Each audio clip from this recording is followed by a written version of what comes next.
Hello friends, welcome back to our channel. आज हम लोग डिटेल्स में डिस्कस करेंगे basics of the stock market and why stock market exist in this world and what is the requirement and importance of the stock market. तो इस video में आपको एक ब्रीफ आइडिया और डिटेल्स मिल जाएगा स्टॉक मार्केट में क्या है एंड स्टॉक मार्केट में क्या क्या प्रोडक्ट ट्रेड होता है, शेयर्स क्या है, डिवेंचर क्या है, फाइनेंशियल इंस्ट्रूमेंट्स क्या अवेलेबल है मार्केट में। ये सारे डिटेल्स आपको इस वीडियोस में मिल जाएगा। एंड तक देखिए एंड एंड में एक सरप्राइजिंगली आपको how to become a successful trader उसके ऊपर भी एक डिटेल्स गाइडलाइन एंड कॉन्सेप्ट में प्रोवाइड करूँगा जो आपको आगे जाके बहुत हेल्प कर सकता है। तो basics of the stock market, उसको समझने से पहले हम लोग देखिए importance of stock market, financial instrument available in the market, understanding the depth and share, market governing bodies, traded instrument of the market, derivatives, contract and lot size, fundamental analysis क्या है, technical analysis क्या है, how to become a successful trader and how to trade. ये सारे चीज़ इस video में cover होगा जो आपको एक ब्रीफली ओवरऑली टोटल मार्केट के रिगार्डिंग टोटल आइडियाज़ आपको प्रोवाइड करेगा। उसके छोड़ के भी आप गूगल कर सकते हैं एंड ज़्यादा आइडियाज़ भी लेने के लिए मैं आपको सजेस्ट करूँगा। नॉट ओनली सिंगल वीडियो में आपको सारा आइडियाज़ हो जाएगा। मैं ट्राई कर रहा हूँ आपको एक बेसिक्स कॉन्सेप्ट जैसे टच करके आपको एक कॉन्सेप्चुअली क्लियर करने के लिए, क्योंकि इनिशियली जब मैं ट्रेड करने के लिए आया था ये बेसिक्स मेरा क्लियर ही नहीं था, जिसके लिए बहुत सारा लॉसेस मुझे झेलना पड़ा। इसीलिए मैं ट्राई कर रहा हूँ कि जो भी मार्केट में नया बंदा आ रहे हैं they should know everything about the market. At least थोड़ा थोड़ा कोई पॉइंट को टच करके सारे कॉर्नर में अपना लाइट डाल के उसको समझने के लिए तो ये सब टॉपिक आज कवर करेंगे। So importance of the stock market, देखिए स्टॉक मार्केट क्यों है दुनिया में, क्या इंपॉर्टेंस है दुनिया में, तो सब कुछ चल रहा है ठीक ठाक। ये एक साइक्लिक प्रोसेस है मनी फ्लो का। किसका? मनी फ्लो का साइक्लिक प्रोसेस है। आप जाते हैं, जॉब करते हैं, बिजनेस करते हैं, आप अर्न करके लाते हैं, अर्न करके लाने के बाद क्या करते हैं, उसको खर्चा करते हैं। कैसे खर्चा करते हैं? कुछ खरीद के खर्चा करते हैं, कुछ खाना पीना करके खर्चा करते हैं, कुछ पहनने के लिए खरीद के खर्चा करते हैं, कुछ अपने वांट्स और नीड्स में खर्चा करते हैं। उसके बाद रेस्ट ऑफ द मनी आप सेव्स करते हैं। कुछ बच्चों का स्कूल्स का खर्चा जाता है, पढ़ाई में खर्चा जाता है। और थिंग इज दैट जब आप अर्न करके लाते हैं कुछ पैसा बैंक्स में रखते हैं, कुछ इन्वेस्टमेंट में करते हैं, कुछ खर्चा करते हैं, वांट्स और नीड्स में खर्चा करते हैं। वो पैसा आता कहाँ से है? पैसा आप कोई गवर्नमेंट नौकरी किया है, गवर्नमेंट से नौकरी से सैलरी आता है, कोई प्राइवेट जॉब कर रहा है, कंपनी से सैलरी आता है, कोई बिजनेस कर रहा है, लोगों से पैसा प्रॉफिट के हिसाब से आता है। पैसा जाता कहाँ पर है? जब आप खर्चा करते हैं वो कंपनी के पास जाता है, जो कंपनी जो प्रोडक्ट बना रहा है, सर्विस दे रहा है। अगर स्कूल्स में फ़ीस दे रहे हैं स्कूल में जाता है, अगर सेविंग्स अकाउंट में पैसा रख रहे हैं, एफडी में पैसा रख रहे हैं तो बैंक्स में रहता है। तो साइकिलिक प्रोसेस में ये पैसा घूमता है। तो गवर्नमेंट के पास कैसे पैसा जाता है? जब आप ज़्यादा अर्न करते हैं, इनकम टैक्स देते हैं, रोड में चलते हैं टैक्स देते हैं, टोल में टैक्स देते हैं, जीएसटी देते हैं, ये सब चीज़ देते हैं, ये पैसा भी गवर्नमेंट के पास आता है। फिर गवर्नमेंट क्या करता है? वो पैसा लेकर ट्रेजरी में डालता है। कुछ लोगों को एक सैलरीज के हिसाब से देता है, कुछ रोड एंड बिल्डिंग्स में खर्चा होता है, जो कैपिटल एक्सपेंडिचर होता है। तो कुछ आपका जो प्रोडक्ट खरीदते हैं वो पैसा कंपनी को जाता है। वो पैसा कहाँ जाता है? कंपनी को जब जाता है वो पैसा कहाँ जाता है? कंपनी बैंक्स में देते हैं, डिपॉजिट करते हैं। तो कोई हाथ से हाथ में ट्रांजैक्शन नहीं हो रहे, सारे इंटरलिंक हैं बैंक से। Every transaction depend upon the banks. Bankers क्या करते हैं? उस पैसे को ट्रांजैक्ट करके कहाँ से पैसा ला के आपको इंटरेस्ट देते हैं? उस बैंक्स में लोन जब करते हैं लोग, लोन्स के को वो इंटरेस्ट के हिसाब से देते हैं, ज़्यादा इंटरेस्ट लेते हैं, आपको कम इंटरेस्ट देते हैं सेविंग्स के अगेंस्ट में। क्या पॉसिबल है? इतना लोग लोन लेते हैं, इतना पैसा रखते हैं लोग, इंटरेस्ट इतना जनरेट होता है, बैंक से रन होता है? नहीं। एक्चुअली बैंक्स वाले क्या करते हैं? उस पैसे को लेकर स्टॉक मार्केट में ट्रेड करते हैं, कंपनी के अंदर लगाते हैं। कुछ बड़े बड़े कंपनी के अंदर लगाते हैं। जो ग्रोइंग कंपनी है वो कंपनी प्रॉफिट करने से जो इन्वेस्टर बैंकर्स हैं उनको प्रॉफिट होता है, वो प्रॉफिट से आपको इंटरेस्ट देते हैं एंड लोन वाले से कुछ कलेक्ट करके वो उसमें कुछ प्रॉफिट होता है, तो बैंक्स का एम्प्लॉय भी वहाँ से सैलरी लेते हैं। ये साइकिलिक प्रोसेस है। गवर्नमेंट्स में वैसे जैसे पैसा जाता है ट्रेजरी में जाता है, वो बैंक पे जाता है, बैंक वाले वही करते हैं। ऑर्गेनाइजेशन बड़े बड़े कंपनी वाले क्या करते हैं ना, उनका भी अपना इन्वेस्टमेंट प्रोजेक्ट्स होता है, वो इन्वेस्ट करते हैं पैसा कुछ अलग अलग कंपनी में। जैसे लोन्स लेते हैं रन करने के लिए बिजनेस को, वैसे इन्वेस्ट भी करते हैं। तो ये एक कैपिटल मार्केट है। एक कैपिटल मार्केट पैसा अल्टीमेटली इंडिया के अंदर घूमता है। जब घूमता है उसको गवर्न कौन करता है? कैपिटल मार्केट को तो सेबी गवर्न करता है, लेकिन टोटल जो बैंकिंग सिस्टम को आरबीआई गवर्न करता है। आरबीआई जब गवर्न करता है, आरबीआई का काम क्या होता है?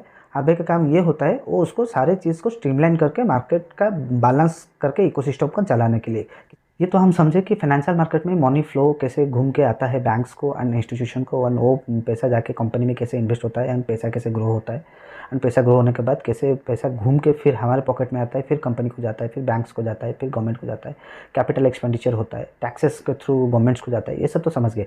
लेकिन हाउस होल्ड प्रोडक्ट्स में ये फाइनेंशियल मार्केट का रोल क्या है?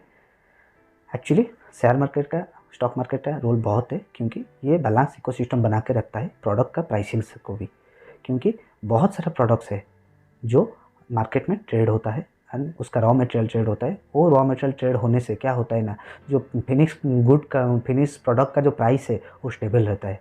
कैसे रहता है? जो प्रोडक्ट्स इंपोर्ट होता है, जो प्रोडक्ट्स एक्सपोर्ट होता है, इंपोर्ट एंड एक्सपोर्ट जो होता है प्रोडक्ट्स, वो प्रोडक्ट्स में प्राइसिंग का वैरीज रहता है।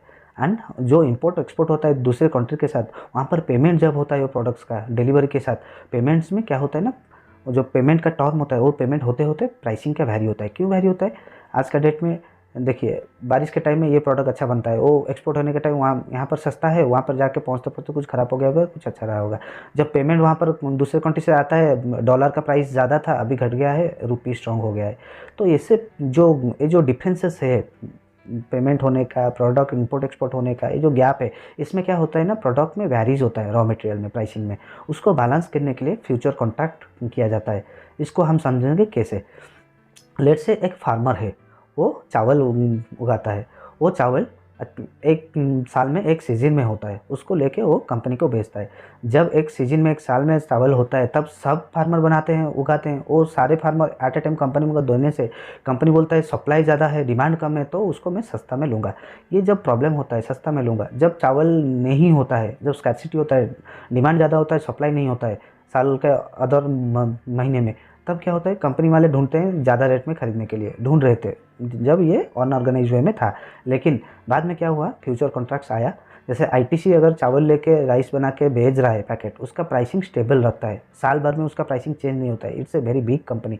तो वो क्या करता है, फार्मर के साथ एक फ्यूचर कॉन्ट्रैक्ट करता है कि आपका जब चावल निकलेगा तब मैं आपका सस्ता में नहीं लूँगा, एक ही प्राइस डिसाइड करेंगे, जब आपका चावल निकलेगा आप वही प्राइस में देंगे, जब आपका चावल नहीं मिलेगा भी, कंपनी के फ्यूचर कॉन्ट्रैक्ट में दूसरे महीने में वही प्राइस से फार्मर से लोगा। इससे क्या होगा ना फार्मर को लॉस होगा, जब ज़्यादा हो रहा है फार्मर सस्ता में नहीं बिकेगा, सेम प्राइस में बिकेगा, जब नहीं मिल रहा है कंपनी को लॉस नहीं होगा, वही सेम प्राइस में वो खरीदेगा। ऐसे होता है, दोनों साइड से अंडरस्टैंडिंग होते हैं, दोनों साइड से अंडरस्टैंडिंग होकर वो प्राइस को स्टेबल रखा जाता है। वैसे ही कंट्री टू कंट्री दोनों साइड से अंडरस्टैंडिंग होता है, payment structure through the USD INR and import export structure through the product delivery होते होते 15 दिन 1-2 महीना होता है, तब USD INR का प्राइसिंग चेंज हो जाता है, USD बढ़ जाता है, INR घट जाता है, INR बढ़ जाता है, USD बढ़ जाता है। लाइक डॉलर 82 रुपीज़ है, आज मैं ऑर्डर किया चाइना से कुछ प्रोडक्ट लाने के लिए, प्रोडक्ट आते आते डॉलर हो गया 85 रुपीज़। फिर क्या प्रॉब्लम होगा ना, जब मैं प्रोडक्ट आज के डेट में ऑर्डर कर रहा हूँ लेकिन पेमेंट दे रहा हूँ 15 दिन के बाद, आने के बाद बिल्स पेबल है, बिल्स पेबल के टाइम में 85 रुपीज़ के हिसाब से पेमेंट किया, तब मेरा कॉस्टिंग ज़्यादा हो गया, ज़्यादा 3 रुपया पर डॉलर आ गया। तो उसको बैलेंस करने के लिए ये फ्यूचर कॉन्ट्रैक्ट्स चलता है, उसके ऊपर ऑप्शंस भी चलता है, आगे जाके समझेंगे। तो देखिए, ये एक cyclic money flow cyclic process है, जहाँ पर फाइनेंशियल मार्केट सब कुछ को इको सिस्टम को बैलेंस करके रखने के लिए बनाया गया है। ये ट्रेड हम लोग करते हैं, ट्रेडर आके, क्योंकि ये एक मार्केट में कुछ अर्न करने का अपॉर्चुनिटी देके ढूंढ रहे हैं। Actually it is not a market to came and gamble और ट्रेडर करते हैं, हम फिजिकली डिलीवर नहीं लेते, हम ओनली कॉन्ट्रैक्ट को ट्रेड करते हैं। आगे जाके समझेंगे इसको। फिर भी मैं आपको एक बता देता हूँ कि लोग इसको गैम्बलिंग बोलते हैं। हाउ इट इज़ गैम्बलिंग, मैं समझ नहीं पाता हूँ गैम्बलिंग कैसे हो जाता है ये चीज़। आपको अगर इकोसिस्टम के बारे में पता नहीं है, पैसा कैसे चलता है पता नहीं है, आपको पता नहीं है कि रूसिया यूक्रेन में फाइट हुआ, मार्केट क्रैश हो गया, कोविड हुआ, मार्केट क्रैश हो गया, क्यों क्रैश हुआ? ठीक है, गैम्बलिंग का प्लेस है जहाँ पर क्रैश हो गया, होगा नहीं होगा आपको पता नहीं है, बिकॉज ये सारे चीज़ इंटर रिलेटेड है, सारे चीज़ अपने आप में जुड़े हुए हैं। Medicals, college, schools, offices, governments, companies, bonds, golds, everything inter related. ये सारे प्रोडक्ट, सारे चीज़ इन अपने अंदर ही इंटर रिलेटेड है। किसमें प्रॉब्लम होगा वो प्रॉब्लम सारे चीज़ को ही होगा। तो ये एक मार्केट है, फाइनेंशियल मार्केट, जहाँ पर आप इन्वेस्ट करके कुछ ना कुछ कर सकते हैं। It is also a good career, आप उसमें कैरियर करके भी आगे जाके बढ़ सकते हैं। तो importance of the stock market समझ गए। तो क्या instrument available in the market जो इन्वेस्ट कर सकते हैं, उसको देखते हैं। एंड हम लोग क्यों स्टॉक मार्केट में आते हैं? देखिए, फिक्स डिपॉजिट अवेलेबल है बैंक्स का, जो 5 to 7% देता है, रिकरिंग डिपॉजिट से 5 to 7% देता है, corporate bonds and government bonds वो थोड़ा ज़्यादा देते हैं, 7 to 9%। Those are the very less risk almost, क्योंकि बैंक में भी रिस्क है आज के डेट में। बैंक वाले भी कर दिए हैं कि अगर बैंक करप्ट हो गया बैंक तो 3 to 5 लाख की वो रिवर्स करेंगे एक एक क्लाइंट को, जितने पैसा हो बैंक्स में, देयर इज़ नो इशू। ये एक रेगुलेटरी एक्ट आ गया है नीरव मोदी के केस के बाद, तो उनका भी वही है। तो इंश्योरेंस में 6 to 7% IR internal rate of return insurance में है, एंड उससे थोड़ा ज़्यादा मिलता है यहाँ पर प्रोविडेंट फंड में, जो गवर्नमेंट का है, जिसमें 7 to 8.5% मिलता है, एंड वो ट्रिपल ये एंट्री एग्जेम्प्ट है, tax exempt entry, exit tax exempt है, जो भी पे करेंगे वो भी टैक्स एग्जेम्प्ट है, जो भी मिलेगा वो भी टैक्स एग्जेम्प्ट है। ये एक अच्छा फंड है प्रोविडेंट फंड। एंड उसके बाद एम्प्लॉय प्रोविडेंट फंड EPF, ये जो कंपनी में जॉब करते हैं ये मैंडेट है, कंपनी वाले आपके अगेंस्ट में कुछ देंगे, आप अपने सैलरी से कुछ काट के वहाँ पर रखेंगे। एम्प्लॉय प्रोविडेंट फंड, उसको छोड़ के क्या है इंस्ट्रूमेंट, म्यूचुअल फंड, जो सबसे थोड़ा ज़्यादा देता है। अभी जितने सारे फंड्स है वो सारे सिक्योर्ड थे एंड थोड़ा लेस रिस्की वाले थे, थोड़ा म्यूचुअल फंड में रिस्क ज़्यादा है rather than the governments banks everything. तो इसमें 9 to 11% मिलता है, उसमें एक्चुअली ज़्यादा जनरेट होता है, एक्सपेंस रेशियो कट के आपको इतना टाइम हॉरिजन 5 से 10 साल का टाइम हॉरिजन में वही मिलता है। उसके बाद क्या है, इक्विटी ट्रेडेड फंड, वही म्यूचुअल फंड का दूसरा एक फंड है जो इक्विटी मार्केट में ट्रेड होता है, वही म्यूचुअल फंड है बट इक्विटी मार्केट में ट्रेड होता है, that is equity traded fund. And उसके बाद क्या है, इंडेक्स फंड। ये इंडेक्स क्या है, इंडेक्स हमारा इंडिया में 2 एक्सचेंज है, एक है नेशनल स्टॉक एक्सचेंज, दूसरा है Bombay stock exchange. National stock exchange में उसका एक इंडेक्स है, इंडेक्स और इंडाइसेस जो भी बोल सकते हैं उसको, वो है निफ्टी 50, जो इंडिया के टॉप मोस्ट 50 कंपनीज हैं उसको लेके बनाया गया है, उसका एक इंडेक्स है जिसको निफ्टी 50 बोलते हैं। BSE का है सेंसेक्स, जो टॉप मोस्ट 30 कंपनी को लेके बनाया गया है। उसमें क्या है, जब से एनुअली कंपाउंडिंग ग्रोथ रेट जिसको CAGR बोलते हैं 15 to 19% ऑलरेडी दे चुका है with in .com bubble, lemon brother crash and also Covid crash मिला के भी वो 15 to 19% जनरेट किया है। तो उसके बाद आता है स्टॉक्स। स्टॉक्स क्या है, कंपनी के अंदर आप इन्वेस्ट करेंगे, you are become a owner of the company, certain amount of owner जितने आप इन्वेस्ट करेंगे, तो उसमें आपका जो प्रॉफिट होगा कंपनी का उसके अकॉर्डिंग आपको डिविडेंड कुछ मिलता रहेगा, एंड वो बाद में आपका शेयर का प्राइस जब बढ़ेगा, वो कितना बढ़ेगा that depend upon the company and the time horizon and the growth rate of the company. Minimum 5 to 100% तो 2-4 साल 5 साल में हो जाता है फिलहाल। तो इतना इंस्ट्रूमेंट अवेलेबल है, तो इतना इंस्ट्रूमेंट में वी कैन इन्वेस्ट, बट हमको basics of the stock market, इसीलिए मैं बोल रहा हूँ हमको समझना पड़ेगा। तो स्टॉक मार्केट समझने से पहले व्हाट इज शेयर्स समझते हैं एंड व्हाट इज डेप्ट। जो भी आपका डेप्ट है वो डेप्ट क्या है, debenture actually, that is not डेप्ट, लोन नहीं है, डिवेंचर है। तो अंडरस्टैंड द डेप्ट and share, it's a fix interest based product which decided at the time of agreement, like आपका FD एक डिवेंचर है, ठीक है, वो उसमें आप इन्वेस्ट करेंगे, डेप्ट प्रोडक्ट है, FD एक डेप्ट प्रोडक्ट है। म्यूचुअल फंड का भी डेप्ट फंड आता है, एंड PPF EPF ये सब एक डेट फंड है जिसमें आप इन्वेस्ट करेंगे, आपको आराम से वो जितना परसेंटेज सर्टन परसेंटेज लिख के देंगे initially, corporate bonds and government bonds also come on the debenture, तो उतना परसेंटेज सर्टन टाइम के बाद आपको मिल जाएगा।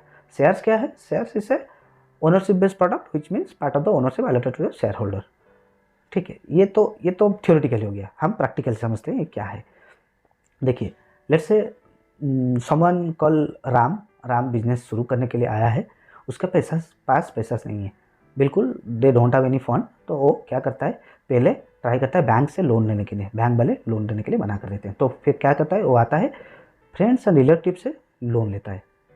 जैसे हम समझे डेप्ट product, it's a dept product, friends and relative से लोन लेता है, वो लोन में वो बोलता है कि मैं महीने का 2% 3% दे के मैं आपको लोन चुका दूंगा 1 साल के अंदर। वो बिजनेस शुरू करता है, बिजनेस शुरू करने के बाद स्लोली उसका बिजनेस ग्रो करने लगता है। देखिए, इसमें सारे चीज़ें आप अगर समझेंगे, पूरा टाइम देके इसको समझ लाएंगे तो आप बहुत कुछ क्लैरिटी मिल जाएगा। जब वो फ्रेंड्स एंड रिलेटिव से लेके लोन लेके बिजनेस करता है, बिजनेस ग्रो होता है, तब क्या होता है, वो अपने फ्रेंड्स एंड रिलेटिव्स को स्लोली रिपेमेंट करके वो पैसा चुका देता है एंड उसका बिजनेस स्टैंड अप हो जाता है। उसके बाद वो जाता है बैंक्स के पास, वो 50,000 से बिजनेस शुरू किया था, अभी 5 लाख उसका बिजनेस हो चुका है, वो जाता है बैंक्स के पास, बैंक्स को बोलता है देखिए, एक रिपोर्ट बना के देता है कि देखिए ये सारा मेरा बिजनेस है, मैं 1 साल 2 साल में ये बिजनेस किया हूँ, इतना मेरा क्लाइंट एक्विजिशन है, इतना प्रोडक्ट सेलिंग हुआ है, इतना प्रॉफिट हुआ है, तो मुझे उसका ग्रो करने के लिए मुझे थोड़ा लोन चाहिए, आप मुझे लोन दीजिए सर्टन अमाउंट में, सर्टन परसेंटेज में, मैं आपको ये 2 साल 3 साल में रिटर्न कर दूंगा। तो बैंक्स वाले एग्री होते हैं, उसका प्रोजेक्ट रिपोर्ट पढ़ के, सुनिए यहाँ पर एक प्रोजेक्ट रिपोर्ट है, उस प्रोजेक्ट रिपोर्ट को पढ़ के बैंक्स वाले एग्री होते हैं और उसको लोन देते हैं 3 साल के लिए या 5 साल के लिए। उसको बोलते हैं आप 10 लाख लो, उस 10 लाख के ऊपर आपको सर्टन 7%, 8%, 10% इंटरेस्ट होगा, वो इंटरेस्ट एंड कुछ कैपिटल रिटर्न करके आपका 3 साल या 5 साल में आपको रिटर्न करना है।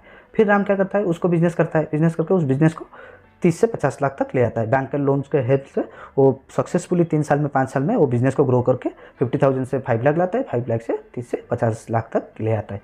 आने के बाद क्या होता है, 50 लाख लाने के बाद वो बैंक्स को जब लोन लेने जाता है वो देखता है बैंक्स का लोन उससे बहुत ज़्यादा पड़ रहा है, क्योंकि अगर बैंक से वो लोन लेगा हर महीना कैपिटल से देना पड़ेगा एंड इंटरेस्ट भी देना पड़ेगा, जो बहुत बड़ा अमाउंट है, क्योंकि उसका बिजनेस जो चल रहा है वो मार्केट में भी कुछ ड्यूज़ पड़ रहे हैं, पेमेंट रॉ मटेरियल का भी बहुत कुछ खर्चा है, एक लेबर एक्सपेंसेस भी है।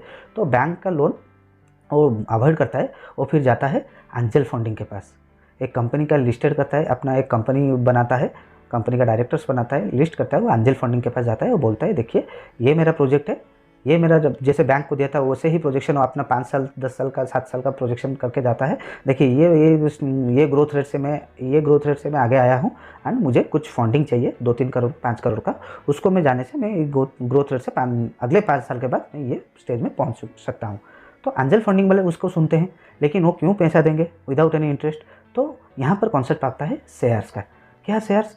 जब एंजल फंडिंग वाले उसको बोलते हैं हाँ हम तुम्हें 5 करोड़ देंगे, लेकिन आप अपना कंपनी का मिनिमम 30 to 50% शेयर्स हमारे अंडर रहेगा, जो प्रॉफिट होगा ईयरली उसका 50% शेयर हम लेंगे। वो देखता है राम, अगर बैंक्स को जाता है हर महीना इतना खर्चा देने से अच्छा है, यहाँ पर रिस्क भी है, बिजनेस बहुत बड़ा हो चुका है, वहाँ पर रिस्क बैंक्स वाले नहीं लेंगे, जैसे भी हो के बैंक से एक नॉन कोलेटरल लोन नहीं देगा, कोलेटरल लोन देगा। इतना बड़ा लोन के लिए इतना बड़ा EMI कौन देगा? इसके लिए वो राजी होकर 30% में स्टेक को, अपना कंपनी का स्टेक 30% एंजल फंडिंग को देता है एंड वो बोलता है फंडिंग कीजिए। एंजल फंडिंग वाले उसको फंडिंग करते हैं 5 करोड़ का, वो बिजनेस करता है एंड नेक्स्ट 5 साल के अंदर वो सक्सेसफुली उस कंपनी को 5 करोड़ से लेके 50 करोड़ तक 50 शेयर तक पहुंचा देता है। एंड एंजल फंडिंग वाले यहाँ पर लालची होते हैं, या एंजल फंडिंग वाले बहुत पैसा लेना शुरू करते हैं। तब क्या होता है, वो उसका जो शेयर होता है एंजल फंडिंग का, वो शेयर का वैल्यू बहुत बड़ा हो जाता है 30%। एक्चुअली बिजनेस के कैटेगरी के वाइज वो इन्वेस्ट किए थे 5 करोड़, लेकिन कंपनी बन गया 50 करोड़ का, उसका मतलब उनका 15 करोड़ का स्टेक हो गया उसके अंदर। तो अभी क्या होता है ना प्रॉब्लम, अभी राम सोच रहा है कि अगर मैं एंजल फंडिंग वालों को कंटिन्यू करूँगा, ये मेरा कंपनी 50 करोड़ नहीं है, मैं 500 करोड़ 5,000 करोड़ तक लेके जा सकता हूँ। बट थिंक इधर एंजल फंडिंग का फाउंडर है वो भी इतना फंडिंग नहीं करेंगे, इतना पैसा मार्केट से वो नहीं देंगे एंड इनको इतना बड़ा स्टेक दे के हम लोग इनके लिए इतना काम करना भी वाइज नहीं होगा। इसीलिए वो जाते हैं NSE के पास अपना कंपनी को रजिस्टर करने के लिए throughout the bank. Here is a bank working as a agent, जो एक IPO लॉन्च करवाते हैं। NSE जब उनका रिपोर्ट्स जितना भी, फिर अगेन जब बैंक्स को दिखाए थे और जो एंजल फंडिंग को दिखाए थे, यहाँ पर उससे बड़ा रिपोर्ट्स बना के लाते हैं एंड अपना 10, 15, 20 साल का विजन कॉन्सेप्ट जितना भी मिशन है वो वहाँ पर दिखाते हैं। ग्रोथ रेट है, पास्ट एक्सपीरियंस क्या है, पास्ट क्वालिटी क्या है, पास्ट एक्सपेंसेस क्या है, डेब्ट्स क्या है, कैसे वो किए थे, सारे फाइनेंशियल रिपोर्ट्स एंड अपना विजन मिशन लेके जाते हैं NSE के पास। NSE एग्री होता है, you can launch your IPO। कितना ना, मुझे 50 करोड़ का एक्चुअली कंपनी है, मुझे 200, 300 करोड़ 500 करोड़ होने से मैं कंपनी को ये स्टेज में लेके जा सकता हूँ।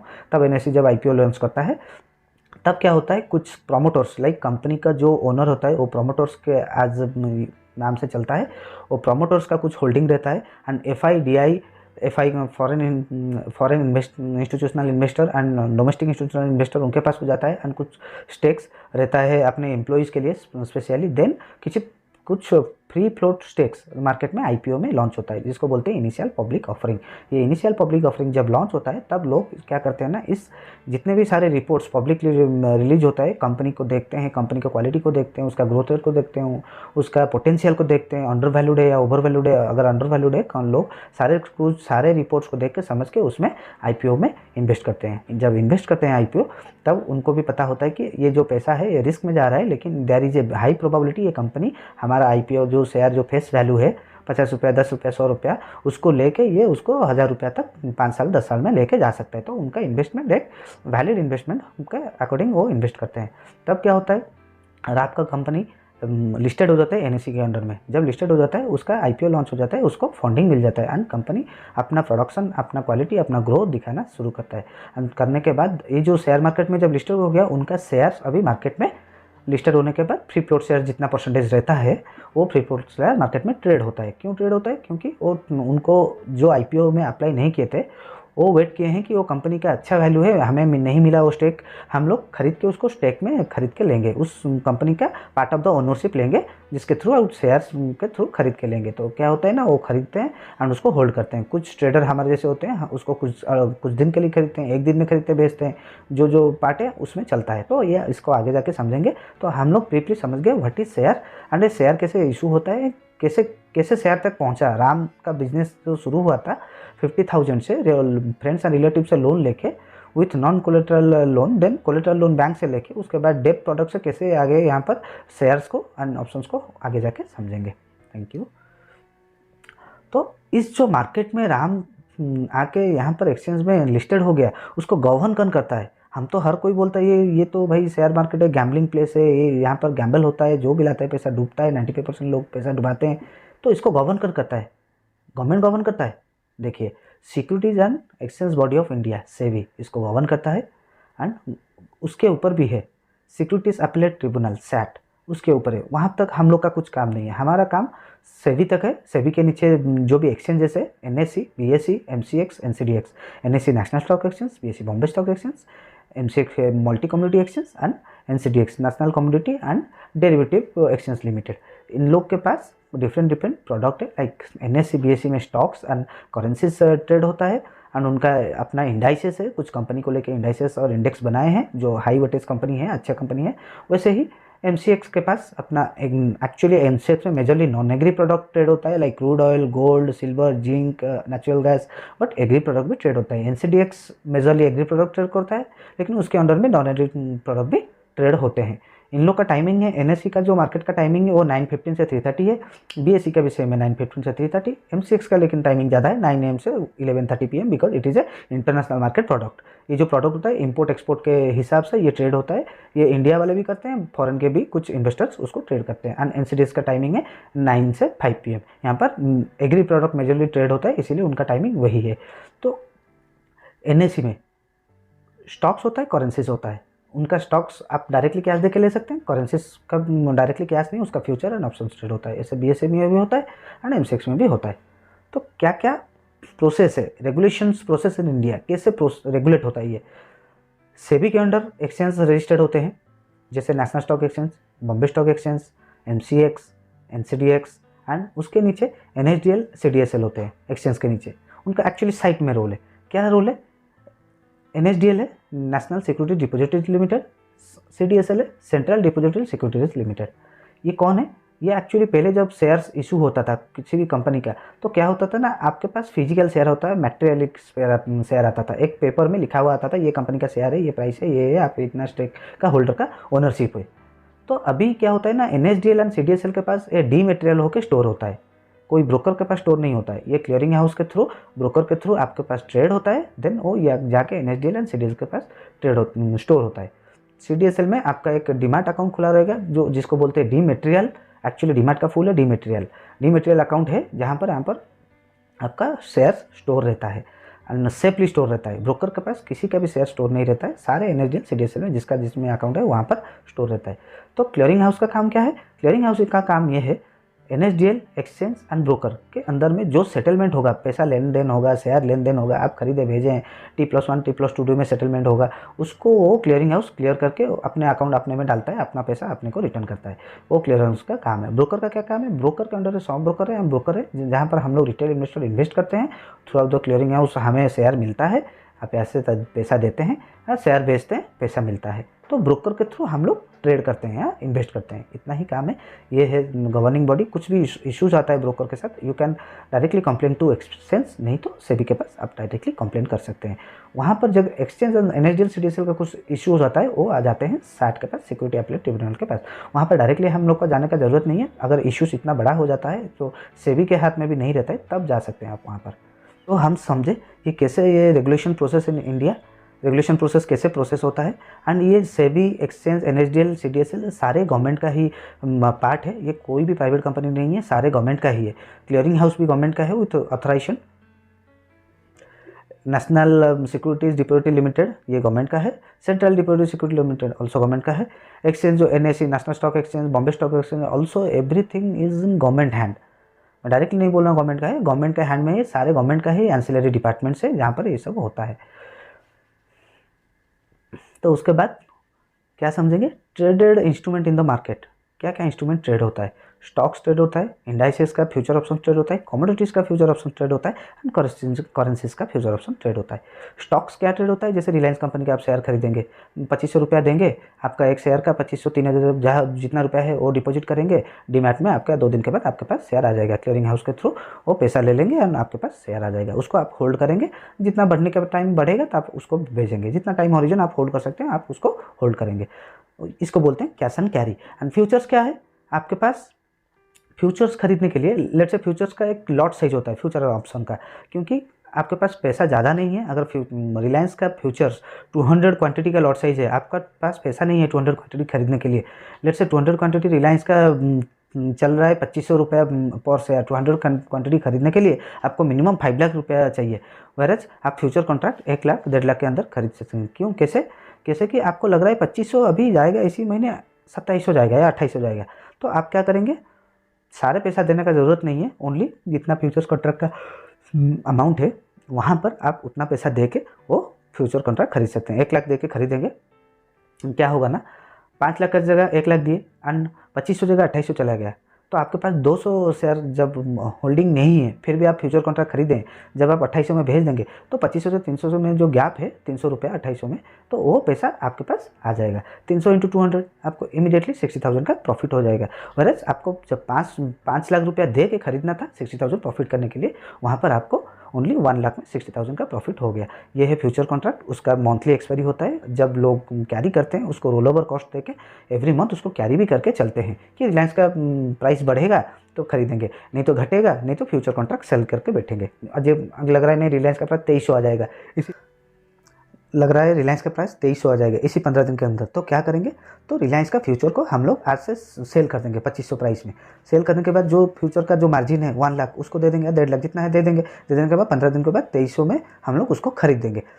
स्टॉक्स में क्या होता है, कैश एंड कैरी में आप उसको खरीद के लेके जा सकते हैं डिलीवरी में एंड आपके पास होल्ड कर सकते हैं, लेकिन स्टॉक्स को इंटरडे में ओनली बेच के ज़्यादा रेट में बेच के कम रेट में खरीद सकते हैं, जिसको शॉर्टिंग बोलते हैं। लेकिन स्टॉक को आपका होल्डिंग को एक दिन बेच के बाद में 2-3 दिन में खरीदेंगे, ऐसे नहीं हो सकता है। से उसको हम लोग खरीद के होल्ड कर सकते हैं, लेकिन बेच के होल्ड नहीं कर सकते हैं। इसीलिए लोग फ्यूचर कॉन्ट्रैक्ट में सेल करते हैं, फ्यूचर कॉन्ट्रैक्ट को शॉर्ट करते हैं, शॉर्ट करके उसको जाते हैं मंथली एक्सपायरी में उसको शॉर्ट करके क्लोज करते हैं, नहीं तो रोल ओवर करते हैं। अगर डाउट हुआ नहीं रिलायंस और गिरने वाला है उसको रोल ओवर करके रोल ओवर कॉस्ट देके उसको कैरी करते हैं। ऑप्शंस क्या है, ऑप्शंस ये है कि आपके पास उतना भी पैसा नहीं है, 1-1.5 लाख भी नहीं है, तो आपका काम क्या है, आप एक छोटा पैसा दे के आप उस मार्केट से कुछ प्रॉफिट ले सकते हैं। कैसे, आप अगर देख रहे हैं कि 2500 चल रहा है रिलायंस, 2700 होने वाला है 1 महीना में, आपको लग रहा है टेक्निकल एनालिसिस आपका अच्छा है, फंडामेंटल एनालिसिस अच्छा है, ये 2700 हो जाएगा, तो आपका काम क्या है, आप एक 2700 का कॉल ऑप्शन बहुत बहुत नॉमिनल प्राइस में लाइक 1-2 रुपया में जो लॉट साइज है लाइक 200 क्वांटिटी है उसमें आप खरीद के 1 महीना के लिए होल्ड करेंगे। ऑप्शन कॉन्ट्रैक्ट का एक्सपायरी मंथली होता है, इंडाइसेस में जितना होता है वो इंडाइसेस का कॉन्ट्रैक्ट का एक्सपायरी वीकली होता है, तो आप उसको खरीद के होल्ड करेंगे। अगर 2700 चला गया इस मंथ एक्सपायरी के अंदर तो आपको कुछ पैसा मिल जाएगा। अगर 2700 से 2800 2900 चला गया तो आपका 2 रुपये का ऑप्शन कॉन्ट्रैक्ट और 200 रुपये 150 रुपये 100 रुपये भी हो जाएगा। अगर 2700 नहीं जाके आपका ये 2699 में भी क्लोज हो गया तो आपका जो प्रीमियम दिए हैं वो जीरो हो जाएगा। ये क्यों जीरो हो जाएगा, क्योंकि जैसे आप प्रीमियम दे के एक खरीद रहे हैं वैसे प्रीमियम को सेल करने वाले भी बैठे हैं। उस प्रीमियम को वो सेलर क्या करते हैं, आपको जैसे लग रहा है ये ऊपर जाएगा, वो सेलर देखते हैं कि ऊपर जा तो सकता है लेकिन ये इस टाइम पीरियड के अंदर नहीं, इस महीने के अंदर नहीं जा सकता है, तो उसको सेल करके बैठो। ये लोग कौन ये लोग करते हैं, ये लोग बड़े बड़े इंस्टीट्यूशन करते हैं, बड़े बड़े FIDI करते हैं। क्यों करते हैं, इसको बोलते हैं कवर्ड कॉल, क्योंकि उनके पास टेक रहता है। अगर ओब्लिगेशंस आ गया शेयर्स भेजने के लिए, क्योंकि ऑप्शंस में एक ओब्लिगेशंस रहता है, अगर आपका प्राइस ज़्यादा हो गया, आप 2800-2700 का लिए हैं कॉल एंड ये 3000 हो गया रिलायंस का प्राइस, आपको सेलर का ऑब्लिगेशन है, आपको 2700 में जितना शेयर्स क्वांटिटी है लॉट साइज उतना आपको भेजेगा। देयर इज ए ऑब्लिगेशन, पहले ऑब्लिगेशन नहीं था कॉल अमेरिकन में, अभी कॉल यूरोपियन ये ऑब्लिगेशंस आ गया है। उसके बाद आपको सेलर्स देगा। इसीलिए क्या होता है ना, जिसके पास शेयर रहता है वो उसी शेयर को प्लेस करके वो कुछ ना कुछ पैसा कमाने के लिए एक्स्ट्रा, मार्केट अगर स्लोली ऊपर जा रहा है वो तो अपने पोर्टफोलियो में ग्रीन दिखा रहा है, उसके बाद भी कॉल ऑप्शन बेच के एंड पुट ऑप्शन बेच के एक शॉर्ट स्टाइल बना के 1 महीने के अंदर वो कुछ एक्स्ट्रा अमाउंट उसको प्लेस करके यूज़ करके एक्स्ट्रा अमाउंट कमाते हैं। तो that is a different aspect, हम लोग उसको डीपली टच करेंगे आगे आगे जाके। तो अभी ये समझिए स्टॉक्स कैश एंड कैरी क्या है। कैश एंड कैरी ये है कि आप पैसा देंगे आगे लेके जाएंगे, घर में लेके जाएंगे। फ्यूचर्स कॉन्ट्रैक्ट है, फ्यूचर कॉन्ट्रैक्ट में पूरा पैसा देना नहीं पड़ेगा, सर्टन परसेंटेज का मार्जिन देना पड़ेगा। उसको दे के आप क्या करेंगे, आप उसको आगे खरीद के लॉन्ग बना सकते हैं, नहीं तो बेच के शॉर्ट बना के बेच सकते हैं। एंड ऑप्शंस क्या है, ऑप्शन में वैसे आप कॉल ऑप्शन खरीद के लॉन्ग बना सकते हैं और पुट ऑप्शन खरीद के शॉर्ट बना सकते हैं। लेकिन ऑप्शन में डिमेरिट क्या है, ऑप्शन में आप प्रीमियम, छोटा प्रीमियम देके खरीदते हैं, there is a very high probability और प्रीमियम जीरो हो सकता है अगर within the term, within the expiry, अगर उस प्राइस को रीच करके उसके आगे नहीं गया प्राइस। तो इतना ही बात है। कमोडिटीज़ में सेम फ्यूचर एंड ऑप्शन होता है, वो मंथली कॉन्ट्रैक्ट होता है। करेंसी में वो फ्यूचर ऑप्शन होता है, वो मंथली कॉन्ट्रैक्ट होता है।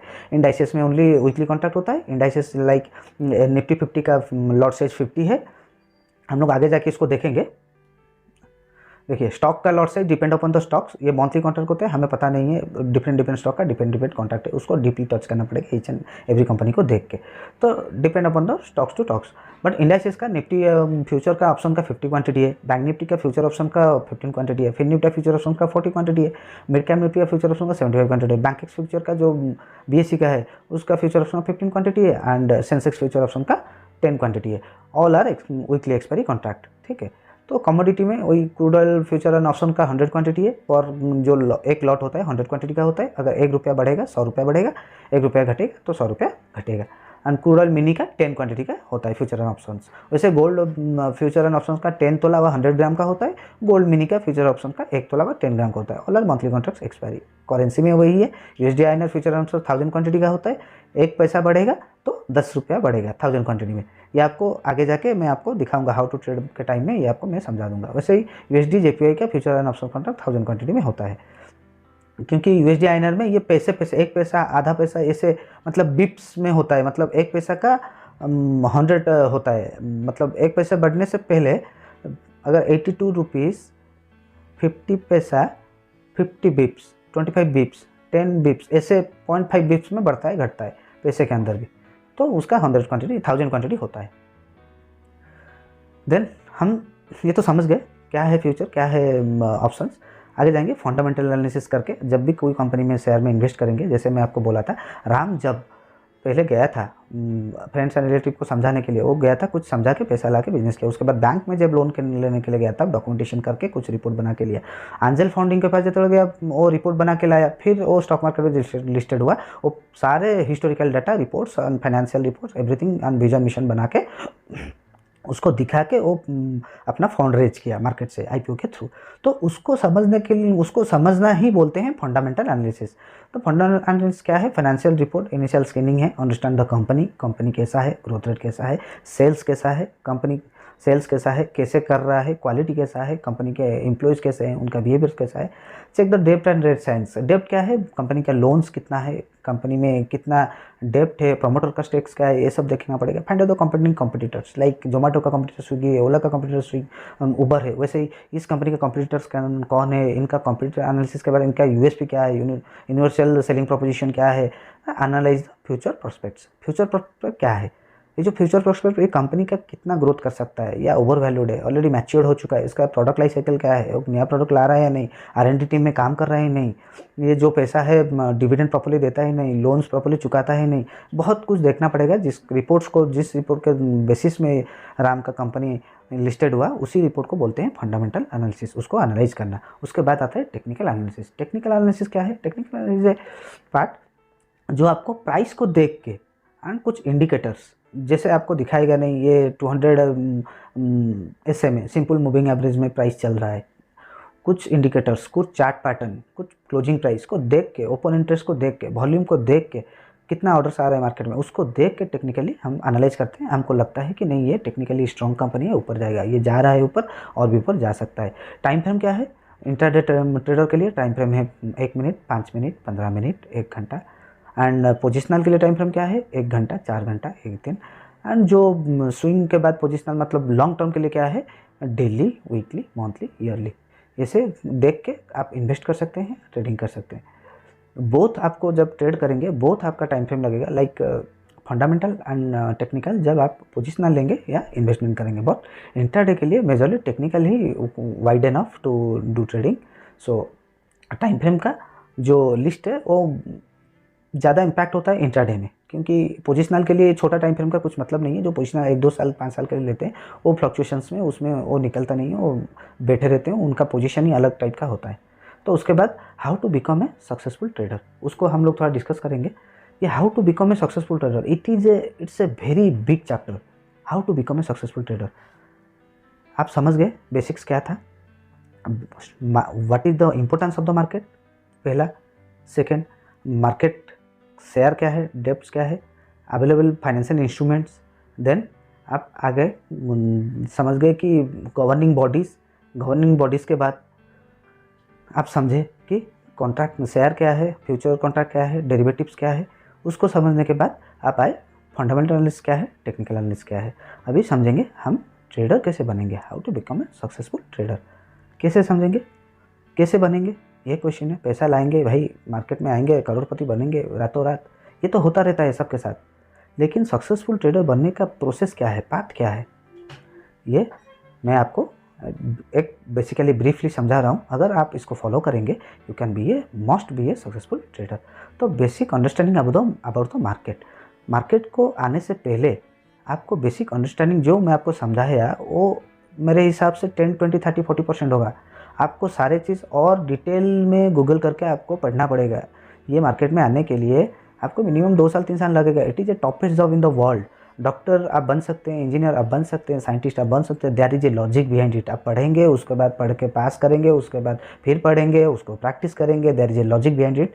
कैसे पढ़ते हैं, एक लेवल तक +2 के बाद आप IIT ट्राई करेंगे, मेडिकल ट्राई करेंगे, नीट ट्राई करेंगे, एक प्रोसेस में आप जा सकते हैं।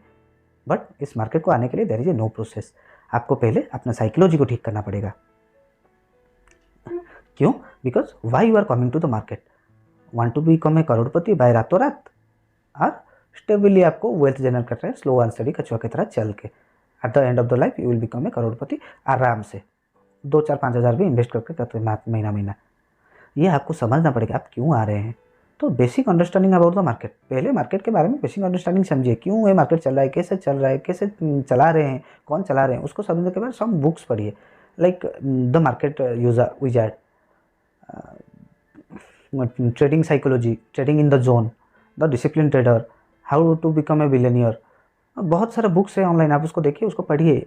Fundamental analysis, technical analysis, Japanese candlestick by Steve Neesham.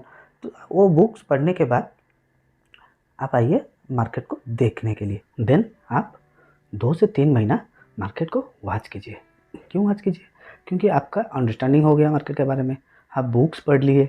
Books पढ़ने के बाद मार्केट में क्या हो रहा है, कैसे हो रहा है, ये थोड़ा आइडिया हो गया। आइडिया होने के बाद काम क्या है, मार्केट कैसे चलता है, what is the behaviour of the market, understand the behaviour of the market. Market कैसे काम करता है, कैसे चलता है, उसको ऑब्जर्व कीजिए। ये ऊपर जा रहा है, नीचे जा रहा है, क्यों ऊपर जा रहा है, कौन लेके जा रहा है, कौन सा स्टॉक, लाइक इंडाइसेस अगर ऊपर जा रहा है, इंडाइसेस कैसे ऊपर जा रहा है, कौन सा स्टॉक का वेटेज ज़्यादा है जो ऊपर लेके जा रहा है, वो स्टॉक क्यों ऊपर जा रहा है, उसका क्या मर्जर हुआ है, उसका कुछ रिपोर्ट्स आ रहा है, क्या हो रहा है। ये सब बिहेवियर को ऑब्जर्व कीजिए, थॉरोली ऑब्जर्व कीजिए एंड राइट डाउन। जब इसको थॉरोली आप ऑब्जर्व करेंगे and find out the participant of the market and those participants behaviour, like कब FI उसको खरीद रहे हैं, कब DI उसको खरीद रहे हैं। हम लोग रिटेल उसको मार्केट को कुछ नहीं कर सकते, हम चीटी से भी कुछ नहीं है, धूल से भी कम है हम लोग। मार्केट में हज़ार करोड़ का ट्रांजैक्शंस हो रहा है हर रोज़, 2 लाख 2.5 लाख करोड़ का ट्रांजैक्शन हो रहा है। वॉल्यूम देखेंगे, बहुत बड़ा वॉल्यूम। NSE के डाटा में जाएंगे, BSE के डाटा में जाएंगे, बहुत बड़ा वॉल्यूम। बट वो कैसे हो रहा है, क्यों हो रहा है, कौन कर रहा है, क्या कर रहा है, उसको क्लोजली बिहेवियर को ऑब्जर्व करेंगे। Then learn the technical analysis and also fundamental analysis. अगर मार्केट में आप आना चाहते हैं, पहले टेक्निकल एनालिसिस को सीखिए, फंडामेंटल एनालिसिस को सीखिए, सीखने के बाद मार्केट में आइए। आने के बाद ट्रेड नहीं करना है, उसके बाद फोकस कीजिए ट्रेडिंग साइकोलॉजी। फंडामेंटल सीख गए, टेक्निकल सीख गए, फिर भी आपका लॉस होगा अगर आके ट्रेड करेंगे। तो देखिए, अगर आप डॉक्टर बनते हैं, how much success ratio, 25-30 lakh बच्चे देते हैं, 2000-1500 बच्चे इंडिया में टोटल डॉक्टर बनने के लिए एडमिशन होते हैं। अगर CA बनते हैं, हाउ मच सक्सेस रेशियो, 0.001। 1000 बच्चों के अंदर एक बच्चा पास होता है। अब देखिए इतना कम, अगर यूपीएससी आप क्लियर करते हैं कितना सक्सेस रेशियो, 20-30 लाख देते हैं, 2000 1000 बनते हैं। तो वहाँ पर सक्सेस रेशियो इतना कम है, यहाँ पर सक्सेस रेशियो आपको कैसा लग रहा है? बहुत जल्दी हो जाएगा। आप मार्केट को 3 साल 5 साल तो दीजिए पहले, एंड मार्केट को जब आएंगे, ट्रेडिंग साइकोलॉजी ठीक होना चाहिए, पहले साइकोलॉजी ठीक करके आना चाहिए। उससे पहले आएंगे गैम्बलिंग में घुसेंगे, आप भी गैम्बलिंग हो रहा है बोलेंगे, पैसा लॉस करेंगे, जाके मार्केट खराब है बोलेंगे। ये सिंपल चीज़ें सबके साथ होता है, सब करते हैं। लेकिन अगर आप गूगल करेंगे, 100% से 75% लोग with in a year market छोड़ देते हैं। जो जाके बाजार में बोलते हैं market is a gambling place, वहाँ पर जुआ होता है, वहाँ पर मत जाओ। उसके बाद जो 25% रहते हैं, उसमें से भी 22-23% लोग 3 साल में छोड़ देते हैं, क्योंकि वो भी सीखने के लिए इंटरेस्टेड नहीं है। वो ट्राई करने में इतना पैसा चला जाता है, they bound to quit from the market. फिर उनका थोड़ा मन रहता है वहाँ पर। लेकिन जो 2 से 3% लोग रह जाते हैं, जो इस कैटेगरी में आते हैं, वो डिसिप्लिन वे से साइलेंटली बैठ के देख के समझ के ट्रेड करते हैं, कंजर्वेटिव वे में ट्रेड करते हैं। एंड वो ट्रेड करने से मिनिमम 3 से 5 साल लगता है और 2-3% लोग सक्सेस होते हैं। अगर आपको डॉक्टर बनने के लिए 5 साल लगता है, 5 साल नहीं लगता है, 10-15 साल लगता है। +2 से तो पहले नीट क्लियर करने के बाद, मेडिकल क्लियर करने के बाद तो आप आओगे डॉक्टर बनने के लिए। उसके बाद डॉक्टरी पढ़ोगे, उसके बाद प्रैक्टिस करोगे, उसके बाद डॉक्टर बनोगे। पढ़ने से भी डॉक्टर नहीं बन जाओगे, प्रैक्टिस करना भी पड़ेगा, उसके लिए भी 10-15 साल लगता है। लॉयर बनने के लिए भी 10 साल लगता है। लॉयर तो 3 साल का है, ग्रेजुएशन करके आप आ जाओगे लॉ पढ़ने के लिए। लॉ पढ़ने के बाद 10 साल 5 साल 8 साल प्रैक्टिस नहीं करोगे, आपका नाम जब तक क्लाइंट्स को पता नहीं होगा, तब you are not being a lawyer. तो सारे फील्ड में टाइम लगता है। इस फील्ड में क्यों टाइम नहीं लगेगा? टाइम लगेगा, टेक्निकली हम टाइम देंगे, एफर्ट ज़्यादा देंगे, पैसा कम देंगे, जैसे कि मार्केट हमारा पैसा को ना ले पाए। अगर MBA पढ़ने के लिए 5 लाख रुपया लगता है 2 साल के लिए, आप आ जाओ 5 लाख लेके मार्केट में, लेकिन उसको 2 साल में ही खर्चा करना है। ये माइंड मेकअप करके आओ। Understand the risk management, money management, position sizing. उससे पहले हम समझेंगे रिस्क मैनेजमेंट। रिस्क है, यूपीएससी के लिए आप कोचिंग ले रहे हैं 10-10 20-20 लाख दे के, चांस है हो जाएगा 100%, there is also risk involve. Car खरीद के लाए, कार चलाने के लिए शुरू कर रहे हैं, चांस है एक दिन में हो जाएगा, there is also risk involve. NEET prepare कर रहे हैं बड़े बड़े इंस्टीट्यूट में पैसा दे के, 100% चांस है हो जाएगा, there is also risk involve. उसके बाद आएंगे डॉक्टर बनने के लिए, गवर्नमेंट में नहीं और प्राइवेट में बहुत खर्चा करके पढ़ेंगे, फिर भी डॉक्टर बन जाएंगे, there is also risk involve. तो रिस्क इज एवरीवेयर। आप बिना रिस्क के तो लाइफ भी नहीं चल सकता। उसके लिए हम लोग क्या कर सकते हैं? रिस्क को देखिए, कोई ड्राइवर नया चलाता है, कोई कार ला के नया चलाता है, वो तो ठोकेगा ही ठोकेगा, वो तो उसमें तो 200% रिस्क है। लेकिन जो 10 साल 15 साल चला चुका है, जो ड्राइविंग करता है, is there not any risk? उसके पास रिस्क नहीं है एक्सीडेंट होने का, there is a risk also, but वो रिस्क रिड्यूस करके, रिस्क को समझ के गाड़ी चलाता है। नया वाला रिस्क समझता नहीं, ठोक लेता है, लेकिन जो एक्सपीरियंस ड्राइवर है वो रिस्क को समझ के, वो रिस्क मैनेज करके वो गाड़ी चलाता है। वैसे ही मार्केट में आइए, अगर MBA करने के लिए 5 लाख 3 लाख रुपया लग रहा है, 5 लाख रुपया से लग रहा है, 2 साल में 5 लाख देने के लिए आइए। साल में 240 दिन मार्केट खुलता है, कितना पड़ा? रोज़ का 1000 रुपया आप दे सकते हैं सीखने के लिए, जैसे MBA का क्लास कर रहे हैं, समझ रहे हैं? 2 साल में आप 5 लाख रुपया मार्केट को दे सकते हैं सीखने के लिए, but what is your primary job? Preserve your capital. कितना सीख पाएंगे एंड कितना कम पैसे में सीख पाएंगे, कितना ज़्यादा टाइम बिता पाएंगे मार्केट में, that is your skill set need to develop. देखिए हमारा ब्रेन में ऐसा है ना, हम जब रिस्क सुनते हैं, खतरा सुनते हैं, बहुत पुराना ब्रेन है, वो पहले दौड़ता है, नहीं हमें उस रिस्क में घुसना नहीं है, खतरे में घुसना नहीं है। लेकिन खतरों के खिलाड़ी को भी देखो कैसे चलाते हैं, रोड में बाइक भी चलाते हैं, आप ही चलाते हैं 60-70 स्पीड में, वो भी तो खतरा है ना। फिर भी आप उसको कैसे चलाते हैं 60-70 स्पीड में? कोई नया बंदा आता है, उसको एक्सीडेंट कर देता है, फिर भी आप चलाते हैं। तो वैसे ही 2 साल के लिए आप 5 लाख देने के लिए रेडी हो के आइए, लेकिन try your major focus is preserve your capital.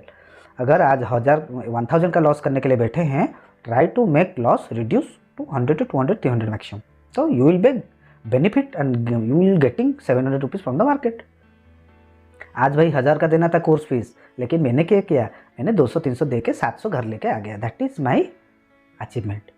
ऐसे हर रोज़ तो लॉस नहीं होगा, कुछ कुछ दिन प्रॉफिट भी होगा। अगर आग बंद करके रैंडम ट्रेड भी मारेंगे, there is a 50-50% probability, you can win you can lose. आंख बंद करके। अब बिगनर्स का लोग तो काम ही करता है बिगनर्स का लोग, तो रैंडम ट्रेड भी नहीं मारिए, मतलब आप हाई प्रोबेबिलिटी ट्रेड सेटअप के साथ करिए। There is a high chance 60-70% आपका विनिंग रेशियो रहेगा, वो दैट इज ऑल्सो हेल्पफुल कि आपका 5 लाख 2 साल में नहीं खत्म होगा, एंड वहाँ से 3-4 लाख बचा होगा, जो प्रॉफिट मिला के भी 8-10 लाख हो गया होगा। There is a high probability, but you have to wait, सीखना पड़ेगा, ऐसे नहीं होगा। कैसे सीखेंगे? रिस्क मैनेजमेंट समझ गए, 2 साल में 2,40,000, 1 साल में 240 सेशन में 1,000 रुपया देने के लिए रेडी हूँ, लेकिन मैं 1,000 रुपया दूंगा नहीं, मैं घर को लेके जाऊँगा जितना भी हो पाए। एंड अगर मार्केट ने मुझे कुछ दे दिया, आज स्टाइपेंड के हिसाब से पढ़ाई कर रहा हूँ, that is well and good. Market ने कुछ हमें दे दिया, चलो लेके चलते हैं। आज 300-400 रिस्क लिए थे, 1,000 दे दिया, 2-3 दिन का खर्चा तो कवर हो गया। कल 200-300 लॉस दिए थे, कल 2,000 दे दिया, अरे 3-4 दिन 6 दिन का कवर तो हो गया खर्चा। अभी हम लोग बच्चे हैं, पढ़ रहे हैं, स्टूडेंट हैं, focus on that point. Earning is a different part for learning, learning become you earning. Earning हो जाएगा, जब अर्न होगा ना, आपको पता नहीं कितना होगा, आपका दिमाग से बाहर नंबर होगा जो आपको पागल भी बना सकता है। But you have to wait 3 to 5 years minimum. मैं बोल रहा हूँ 50 बार बोल रहा हूँ 3 to 5 years, 3 to 5 years, 3 to 5 years. क्यों? देखिए, हमारा ब्रेन में ना, जब गाड़ी चलाते हैं, गड्ढा आता है, हॉर्न्स आता है, आपको ब्रेक लगाने का, क्लच करने का, कितना नंबर गियर चलाने का बोलना पड़ता है क्या गाड़ी को? भाई ऐसा कर दे, हाथ को बोलना पड़ता है? That is automatically happen. क्यों? सबकॉन्शियस माइंड में वो सारे सिचुएशंस फीड है। क्यों फीड है? हम आएगा, माइंड बोलेगा भाई स्लो कर ले, अपने आप एक क्लच दबा लेंगे, गियर कमा लेंगे, गाड़ी स्लो कर लेंगे। सामने कोई आ जाएगा, सडन ब्रेक मार, सीधा हैंडल करके मार, नहीं तो बेंड करेगा तो स्लिप हो जाएगा। फांक फ्री है रोड, थोड़ा जोर चला दे, गियर बढ़ा दे। तो that is comes from the subconscious mind. ये सबकॉन्शियस माइंड एक दिन में सीखा गया, it will take 2 to 5 month, 1 year. वैसे ही हमें भी इस मार्केट का जो भी चार्ट पैटर्न है, जिसे फंक्शन करता है, वो have to train our mind accordingly. जब अपने माइंड को ट्रेन कर देंगे, ये सिचुएशन में ये हुआ था, उस दिन हुआ था, ऐसे करके ऐसे करना है, ऐसे करने से क्या ये रिजल्ट हो सकता है, that is a possibility. That doesn't mean 100%, that is a possibility can happen, but also risk is involve. तो मिनिमाइज द रिस्क, ऐसे हो सकता है। दैट डजंट मीन मैं सारे पैसा लगा के पूरा एक ही शॉट पे पैसा double, no no no no no, that is not trading, that is a gambling. Trading is a more than gambling. Gambling is a actively participation.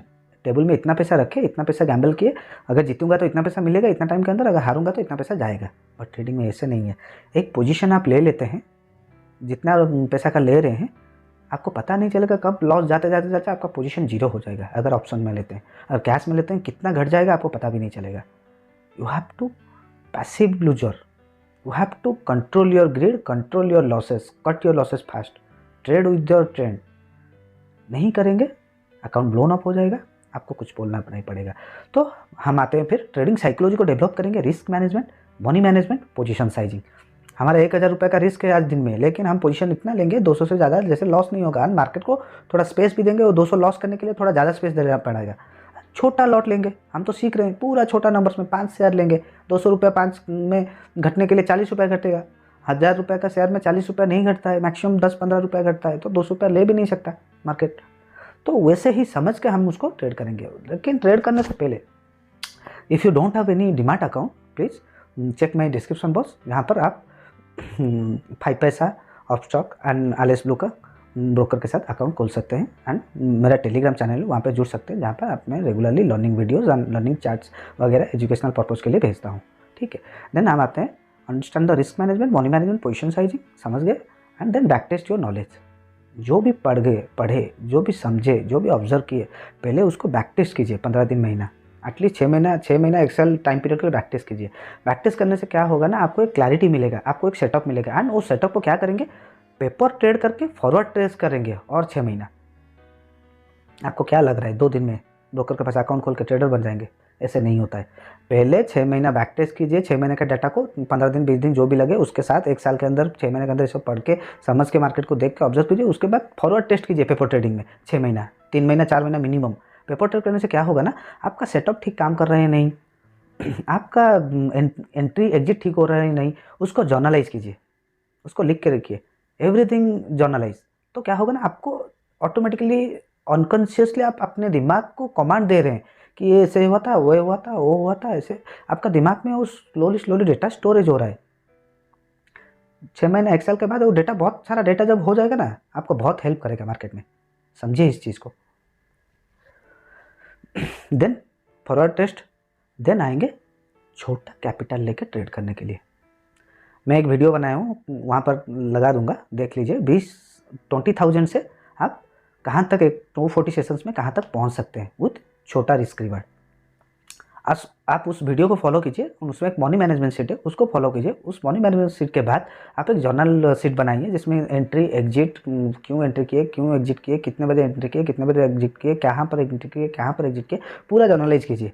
Money management sheet को भी जर्नलाइज कीजिए एंड जर्नल को भी generalized कीजिए। करने से क्या होगा ना, आपको जब जब प्रॉब्लम होगा रिव्यू करके, उसको जर्नलाइज करने के बाद एवरी 5 डेज 10 डेज में उसको रिव्यू कीजिए। रिव्यू करके समझिए क्या हो रहा है, क्या नहीं हो रहा है, समझ रहे, उसको समझिए।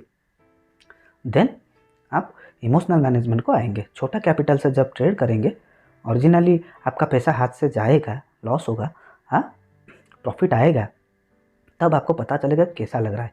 जब पैसा जाएगा, ओवर ट्रेडिंग होगा, रिवेंज ट्रेडिंग होगा, दिमाग ख़राब हो जाएगा। आज 500 लॉस हो गया, 1000 लॉस हो गया, ज़्यादा क्वांटिटी करके उसको कवर कर लेता हूँ, वो ओवर ट्रेडिंग, रिवेंज ट्रेडिंग में चले जाएंगे। उसको लिख के रखिए, जर्नलाइज कीजिए। That is a very big mistakes. Write down your mistakes first.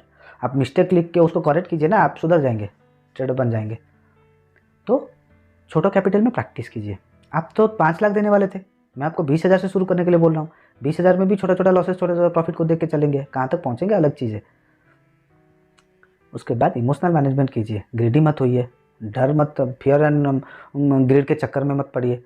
छोटा पोजीशन साइज होगा ना, अगर आपका 15 क्वांटिटी का एक लॉट है बैंक निफ्टी जिसको आप लिए हैं, आपके पास स्पेस है 500 रुपया लॉस करने के लिए या 300 रुपया लॉस करने के लिए, उस लॉट को ट्रेड कर रहे हैं आप 15 रुपये के हिसाब से, स्टॉप लॉस आपका 20 पॉइंट दे सकते हैं 300 रुपया लॉस करने के लिए।